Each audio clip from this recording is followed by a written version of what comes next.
अस्सलामुअलैकुम। पिछले लेसन में हमने पढ़ा कि पर्सोनास क्या होते हैं और अमूमी तौर पे वो इस्तेमाल क्यों नहीं होते और उनकी अहमियत कम क्यों समझी जाती है। इस लेसन में हम समझेंगे कि उस प्रॉब्लम को हमने सॉल्व कैसे करना है। हम कौन सी ऐसी स्ट्रेटजी अपनाएं कि जो पर्सोनास को रिप्लेस करे और वो तमाम चीज़ें हमें दे जो हमें चाहिए। उसमें सबसे पहली स्ट्रेटजी है जॉब्स टू बी डन।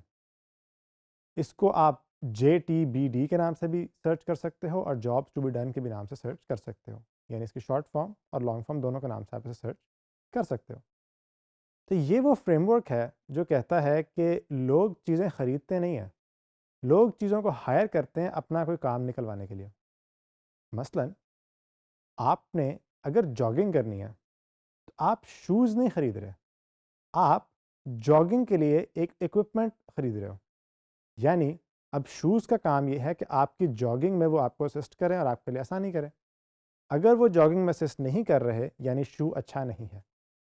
और यही हमारी बेसिक डिज़ाइन फ़िलॉसफ़ी भी होती है कि किसी भी चीज़ के पीछे एक मकसद डिफ़ाइन हो। अगर वो मकसद पूरा हो रहा है तो यानी वो चीज़ अच्छी है, अगर वो मकसद पूरा नहीं हो रहा यानी वो चीज़ अच्छी नहीं है।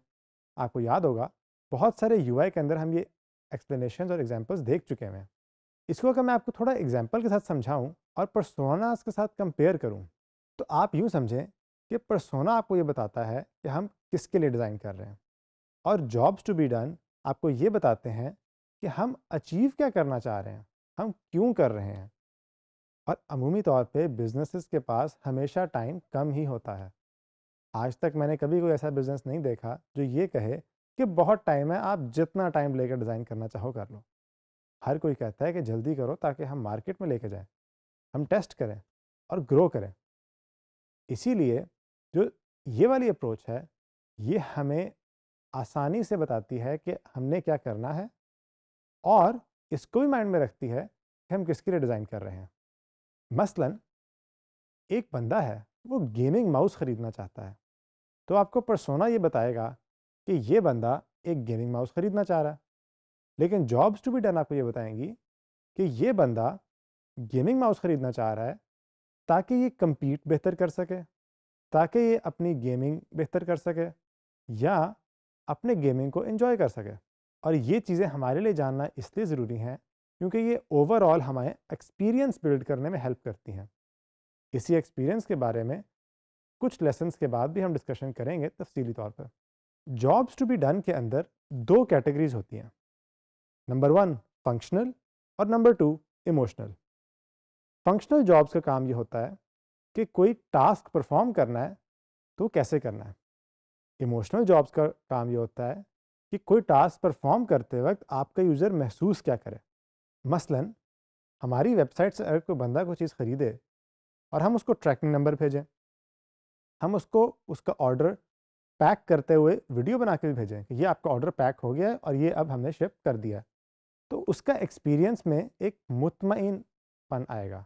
उसको पता होगा कि ये चीज़ वहाँ से चल पड़ी है और इतने दिनों तक पहुँच जाएगी और मैं ट्रैक भी कर सकता हूँ। लेकिन अगर हम कुछ भी ना करें, ना उसे ट्रैकिंग नंबर दें, ना कोई उसे वीडियो बना के भेजें, अब वो गेस करेगा। यानी उसके एक्सपीरियंस में एक एंजाइटी आएगी, पता नहीं आज आना है, कल आना है, परसों आना है, कब आना है, उसको नहीं पता। इसी तरह से जॉब्स टू बी डन भी दो हिस्सों में है। नंबर 1 जो फंक्शनली टास्क को देखती हैं और नंबर 2 जो इमोशनली ये देखती हैं टास्क हो कैसे रहा है। इसीलिए जॉब्स टू बी डन ज़्यादा बेहतर अप्रोच है। जब हम कोई चीज़ डिज़ाइन करने लगे उससे पहले हमने उसे जब डिफ़ाइन करना है। इसमें हमें प्रायोरिटाइजेशन करने में आसानी होती है, हमें अजम्पशंस रिड्यूस करने में आसानी होती है, हमें डिज़ाइन के फ़्लोज़ बनाने में आसानी होती है। ये फ़्लोज़ क्या होते हैं आपने परेशान नहीं होना, इस पे भी हम कुछ लेसन्स के बाद डिस्कशन करेंगे।